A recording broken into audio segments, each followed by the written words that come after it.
Isang mabilis na pagtugon ang ipinamalas ng mga tauhan ng Peñarobia Municipal Police Station matapos humingi ng tulong ang pamilya ng isang senior citizen para sa atensyong medikal sa Malamsit, Peñarobia, Abra. Nito lamang Hunyo 28 taong kasalukuyan. Nakatanggap ng kahilingan ang Peñarobia MPS mula sa pamilya ng isang residente ng Barangay Malamsit, Peñarobia, Abra. Ang pasyente na may stage 3 cancer tumor ay kinakailangang maisugod sa ospital upang mabigyan ng agarang lunas.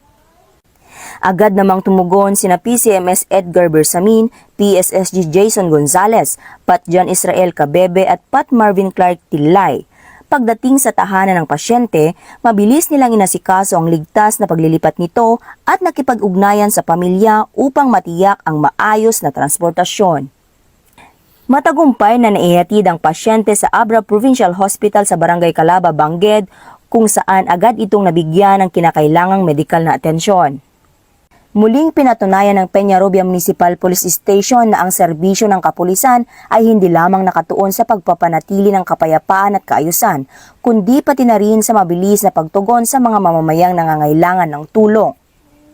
Ito ang tunay na diwa ng bayanihan sa oras ng pangangailangan, laging handang umalalay at maglingkod, alinsunod sa adikay ng bagong PNP para sa bagong Pilipinas, serbisyong mabilis, tapat at tunay na nararamdaman. Mula dito sa Abra Police Provincial Office, ako po ang inyong Police News Network Correspondent, Patrolwoman Maria Ella Garcia, alagad ng batas, tagataguyod ng balitang pulis, bagong PNP para sa bagong Pilipinas, serbisyong mabilis, tapat at nararamdaman.